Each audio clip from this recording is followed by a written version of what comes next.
Good evening, ladies and gentlemen. Welcome to Reference Point. I'm your host, Dave Cokerhook. This evening, we're going to talk about a subject that I think is going to be relevant for most people or somewhere within their families, and that is paying for college tuition. You know, it's real interesting that what's happened with the economy and the shrinking of personal incomes, but also the increase in costs of college, et cetera, et cetera. And to help us understand and find our way through this interesting time is Dan Evertsz, a good friend of mine who happens to be a college planning professional here in the Bay Area. Dan, pleasure to have you. Thanks for coming back to Reference Point. Thank you, Dave. Dan was here, what, 2-3 years ago? About 3 years ago. We started talking about this, and things have changed somewhat in the landscape of college application, college funding, and all that sort of stuff in these 3 years, has it not? It's getting tougher. Every year it's the largest graduating class in the history of the United States. So it's getting more and more competitive. If you notice, a lot of colleges, they're not building more dorms, they're not building, they don't have the space. Ah. So which means it's getting a lot more competitive. So you really have to strategically put together a plan in order to be successful at not only getting your kid into a good college, but also a plan to get the kids into a college that's going to help a family, right, regardless of their income. Right. You know, you said something there that I actually hadn't thought about, and you and I had talked a couple of weeks ago before you came on the show, but this thing about the size of the high school graduating classes and the availability of space, if you would, at the colleges. And so do most colleges have a certain number of students that they can bring in every year, or that they target to bring in every year? Is that the way that works? There is a certain number that they actually target to come in, but they all, if you notice, you hear a lot of schools that will actually take X amount more applications because a lot of students end up going to different places. Right, right. Do you remember last year at San Jose State, they had 10,000 students that they had to decommit from because they didn't have the space. Oh. They actually rented one of the hotels and made it a dorm. I remember hearing that. Yeah. It's getting really competitive, especially on the state level, which is a lot of families just look at price tag when they're talking about paying for college. So you look at the price tag of, say, a California State University, and on average right now the cost of attendance which means everything as far as fees, as far as tuition, room and board, walk around money. That's about $23,000 per year at the state level. $23,000 per year? Per year. Okay, I'm getting old. Because when I was, there was nothing close to that when I was. You think you're getting old? I went to San Jose State. I'm really getting old. When I went there in '74, tuition was $100 per semester. Oh! I'm telling my age. $100 per semester. Per semester, yes. And it's nothing like that. And it keeps going. And of course, I can see where we have, there's inflationary pressures, there's the challenges that the economy had. So I know that a lot of schools have money that are in funds that they can anticipate to get returns on. Correct. And some of that stuff had to get impacted by the recession. So I'm guessing, because we've heard about tuition increases here in California schools on it seems like a regular basis. And that's got to have a huge impact on the ability of kids to make it into school. Tuition across the board, it's private and public schools, raise an average of 7 to 8% per year. 7 to 8% per year, every year. Every year. So it is having an impact, but the thing that the public doesn't understand is that private schools, many times they will help you more than the public schools will. There's something called merit scholarships. Okay. There's two types of financial aid, let me clarify. You have need-based financial aid, which is based on your income, assets, number of people in your family. And there's a federal formula that will basically tell you how much money that you're going to be expected to pay. Expected family contribution is what it's called. Okay. Then there are merit scholarships where there are 3 qualifications for merit scholarships. Number 1, high GPA. Okay. Okay. Number 2, high SAT or ACT test scores. Okay. And number 3, community service, leadership, internships. Those are just as important as the other 2. Okay. So if you do that correctly and then you actually strategize, and there are, different schools offer differing amounts of merit money.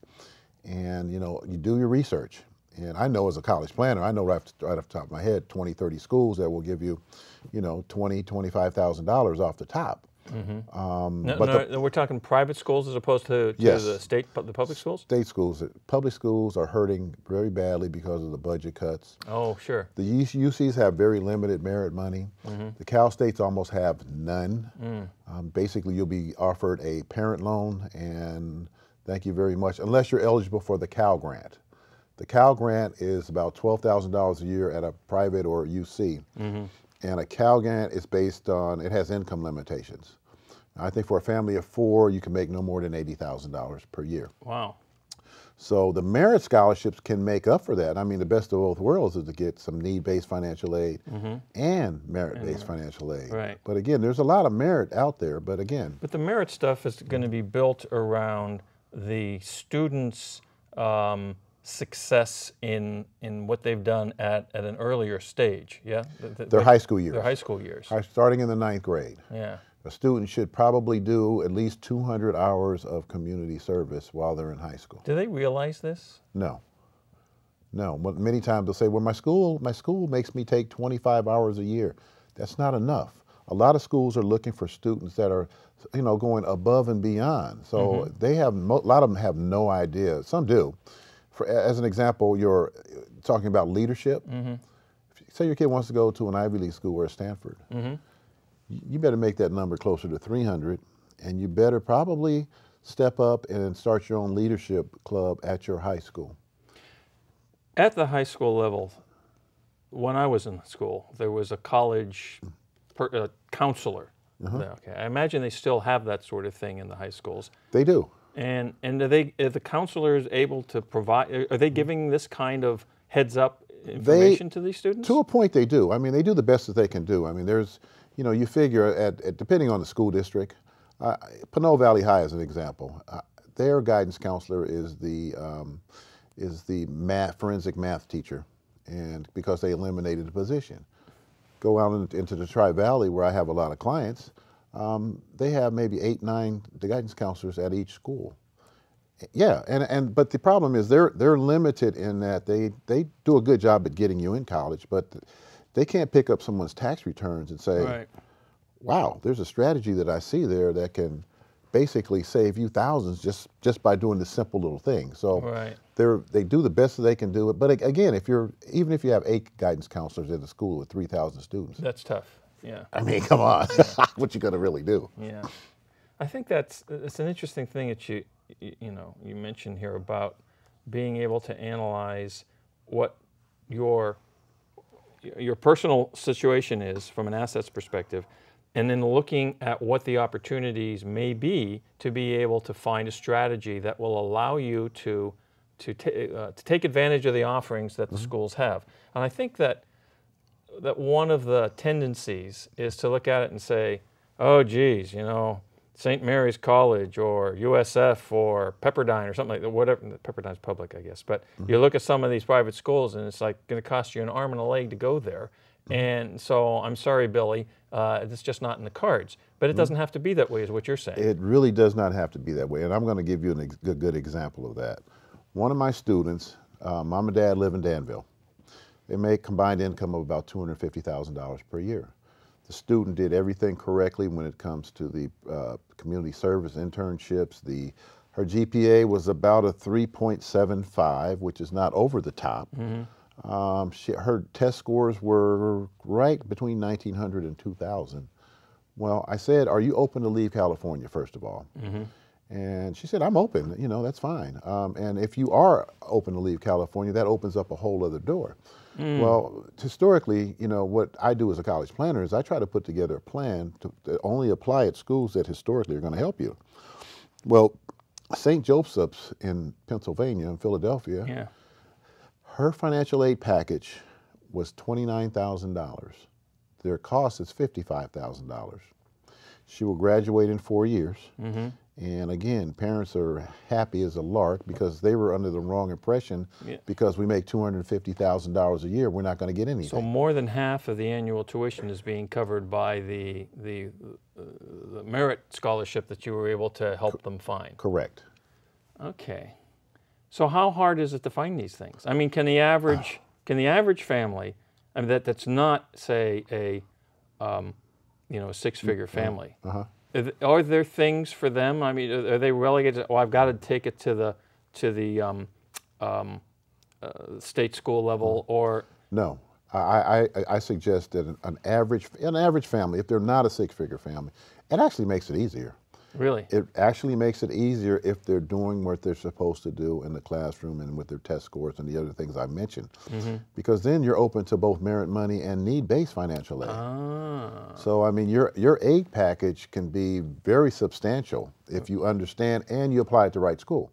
Now, what do most students, how do they get their information to apply at a school? They want to know where the parties are. They call it the Friends and Family Program. Friends and Family Program. Where are my friends going, right? Yeah, that's right, that's right. That's the worst thing that you can do. Really? You know, like University of Oregon, a great institution. 35% of their students are out of state and come from California. Really? 35%? 35% of California kids. Kids love it. They have the great football uniforms, great football program, great academic institution.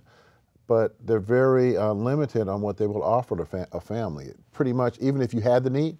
Is it families from out of state, or are they? Correct. So, because I have my my sister-in-law, her daughter is just headed off to college this year. They live in Texas, and she is going to Arkansas. And apparently, I think from what I had heard is generally the states look at it and say, hey, if this kid's coming from out of state, we rightfully want to encourage our own state kids to come to our school, so the tuition, there's going to be a variable there. Correct. But apparently there are some, I don't know if it's on a university-to-university basis or state-to-state basis, that have almost like a reciprocity where they... It is.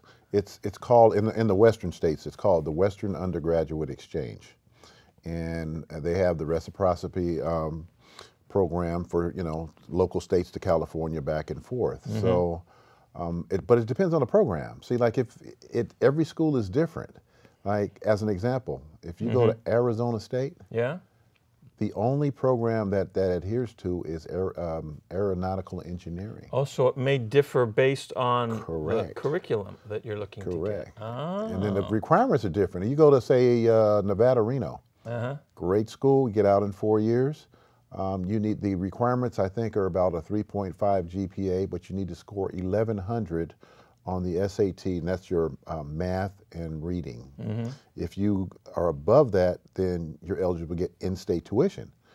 But if not, you're going to pay almost double out-of-state tuition. So families can Google Western Undergraduate Exchange, and they can take a look of all the different agreements with all the different states and all the different schools. Cool. I want to let the folks that are viewing us know that if you have any questions about what Dan and I are talking about, please send an email to me at info@referencepointtv.com. We can get it to Dan. I'm sure he can answer your questions. As a matter of fact, when you were on the show last time, several months after that, I got an email from a woman who saw our show online on YouTube from Massachusetts, I believe it was. Really? And then we sent that to you, and I think you had a chance to talk to her. I did talk to her. I don't know if they were developing anything, but it was amazing. So yeah, send your questions and comments, folks, because they will get to the right spot. Dan, I want to ask you another question here about the idea of how to identify a school that might be a right school for a student. Because is it, when you look at certain disciplines, whether it's medical, law, aeronautics, whatever it happens to be, there are these premier schools, the ones that everybody's heard of in that knows something about that discipline as, like, the top 3 or the top 4 or something like that.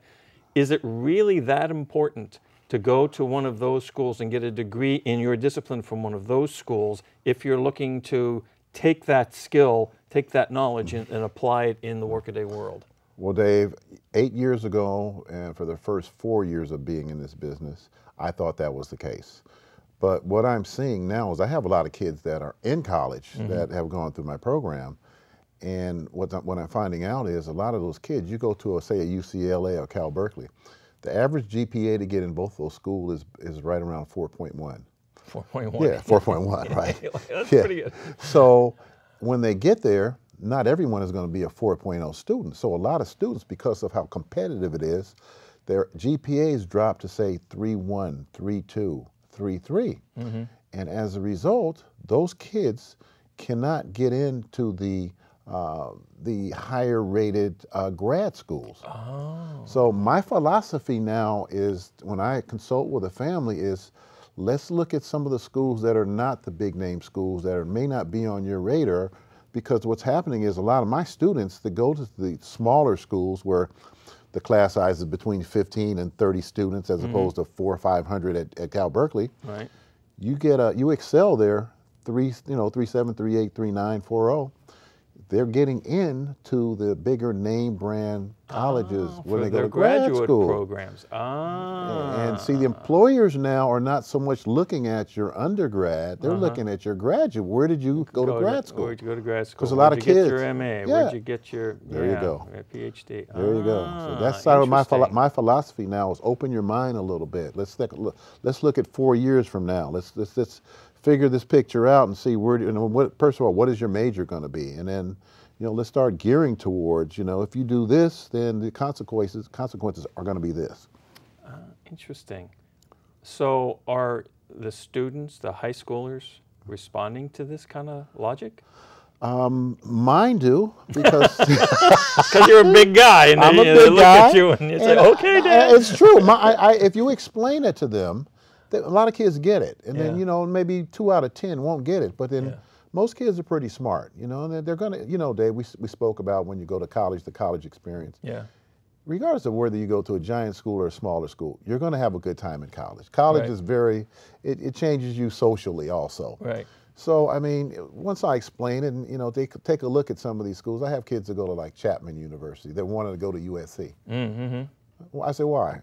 Football team. Yeah. Dave, I'm like, well, you know what? On the weekends, go online, buy a ticket, and then you could drive, 45 minutes to Los Angeles, and you can watch the football game. In the meantime, you're at a school like Chapman that is going to help you not only financially, your size of class is going to be much smaller, and what you don't know is their school of business is rated just as high or very close to USC's. And I think that's an interesting point you made about size of class and stuff like that, because one of the things that I remember when I was going to college, the experience that I had, I went to a private school in the state of Washington, and it was fairly intimate. Okay, there in some of the classes there were like 10 or 12 kids, when it's like my neuroanatomy class and that sort of thing, and there's some there were like 30 or 40 kids. But I can't conceive of what it would be like to try to go through some of that type of detailed level and very significant education in a class size of 100 or 200 or 300 kids, and they have that at some of these big schools. And do you know what that's doing? That's pushing the graduation time out from, we think, 4 years in college. The average graduation time at a UC is a little over 5 years. Really? The average graduating time at a California State University is between 6.5 to 7 years, based on the more popular majors. Now, is that because you can't necessarily get the classes that you need because there's so many kids and it's impacted? That's correct. Classes are impacted. I think San Diego State, which you need a 4.0 to get into, just about every major at San Diego State is impacted. Wow. Yeah, San Jose State, a lot of the majors are impacted. State school, the kids, the families, a lot of families don't do the research, and what they do is they just pick colleges based on price, and that's the wrong thing to do. Right. Yeah. Well, they look at it based on what it's like, oh, look at this, the tuition is X, and they don't go any further. Is that what you're saying? That's exactly what I'm saying. Okay. So, okay. So you mentioned a little bit earlier, I want to dig into this a little more deeply. You said some of the things that colleges, especially on the merit scholarship side, are looking for from their applicants. And I want to dig into that a little bit more, because I think it's, we said it once, but let's talk about that and what it actually means in terms of the grade point average, the SAT scores, and this community service sort of stuff. when we talk about community service specifically, I mean, the stuff about grade point average, that seems to be pretty logical. You want to stay above a B average or above, or high B or an A average. And include AP classes in that. Right. Because they want to see kids that are trying to push themselves. Trying to push it, okay. And that makes sense. And then as far as the SATs, and what was the other one? The SAT, ACT. And the ACT. Yeah, you know you want to score well, and you can go and get some help so you're prepared for that. But this whole idea of community service, I want to dig into that a little bit more and get a better feel for what the colleges are considering community service. Well, a lot of that is, as an example, interning in something that you like, is which I actually recommend for a lot of the kids, okay? If there's something, if you want to go in the medical field, you want to, of course, intern in, a hospital, local hospital, or a older senior home, something in your field, something that you like. But in the college planning world, which I'm in, okay, there's something called a brag sheet. And the brag sheet is going to include what the extracurricular activities that this kid is doing. And if the kid is going to, like I said, go to medical school, well, then it should be filled with a lot of things that have to do with the community, as far as is in, helping out in the medical profession. But also, a lot of kids get a lot of high points for going back and helping younger kids to, say, read at the community centers. Go back at your churches. What are you doing to help the kids at your churches? Is it good to have a variety in this as opposed to just everything focused in one kind of area? Yes, because they do want well-rounded kids. But sometimes that can vary by school. Yeah. Okay, because every school is different. But the whole thing is when the admissions officer is reading your personal statement, it's really, we call it a brag sheet. They're reading, hey, this kid is in student government, this kid is in the science club, this kid is in the math club, this kid is also volunteering after school at the senior center, the kid is working at his church on weekends, the kid is also playing sports. When an admissions officer at a college sees that, they're like, wow, this is the type of kid I want to come to my college. So that goes into the A stack. What is the A stack? That's the money stack. That's the money stack. Let's talk about that for a second, because conventional wisdom is that private colleges are substantially more expensive than public colleges, which makes it much more of a challenge to get into a private college. But what you're telling us here is that that's not necessarily true. It's not necessarily true. But again, every college is different. For your viewers who watch the show, I would recommend them they do this. The schools that they identify that they want to go to, that are possible schools, pick up the phone, call the admissions office and ask them, do they have merit scholarships? And if they do, how much are they? And what are the qualifications to get the merit scholarship? Okay, and that's A. Number B is financial aid, which are two separate things. You call the financial aid office and you say, what percentage of need does your school cover? And what I mean by that is there's a federal formula. Once you complete the free application for federal student aid, it's going to give you back a SARS report, which is called a student aid report. That student aid report is going to give you your expected family contribution. Now let's just take a typical Bay Area family. Say that number is $20,000.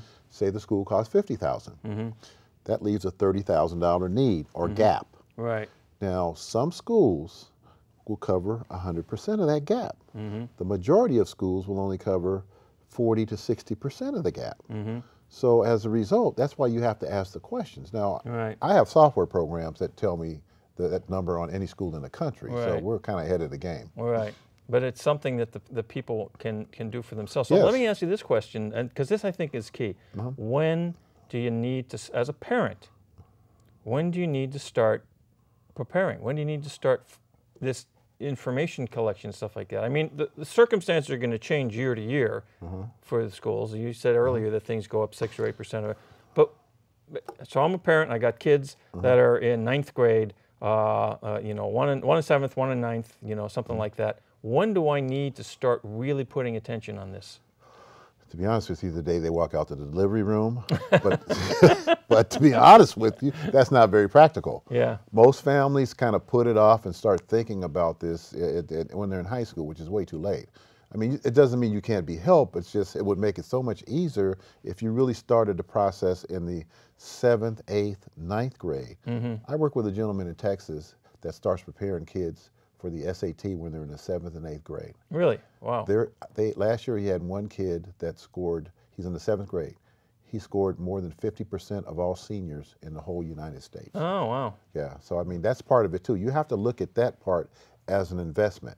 But that's part of helping them focus on their education. Correct. Okay. But there's also the financial component and the whole beginning to help your son or daughter think in the direction of what they might be looking for as a career. Maybe not a career, but what do they want to study? I mean, Well, see, I have a career counseling program that we actually use for all of our kids. We get them to start thinking about that way ahead of the ball game, like 9th grade, 10th grade. At least get it on your mind, because the program will actually take you into different careers and say, if I become a doctor, how much is that going to pay? Right.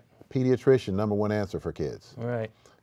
We're running out of time. We got less than 2 minutes left in our show today. So I wanted to just take us back to a succinct statement. If you can have 2 or 3 points that you could give our audience, our parents out there, and the students who might be listening, what they should be thinking about in preparation for their college careers, what would they be?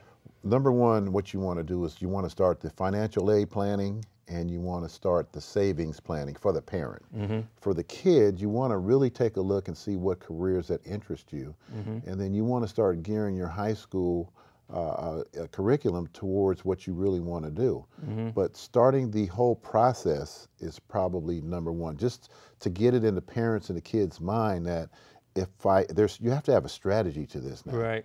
And if you put together a strategy to this, you can be successful, and it won't kill you or all your savings once your kid gets to college. The key point, start thinking about it early, because once it's in part of the way you think and the way you operate, then you have a much greater potential and possibility of being able to achieve success to get your student where they want to go. Correct. Dan, I want to thank you so much for being on my show today. This has been fantastic. I hope that the viewing audience has learned as much as I have in just this conversation. So folks, remember, if you have any questions for us here at Reference Point, send in your queries to info@referencepointtv.com. Thank you for joining us tonight, and we'll see you next time on Reference Point. Thanks, Dave.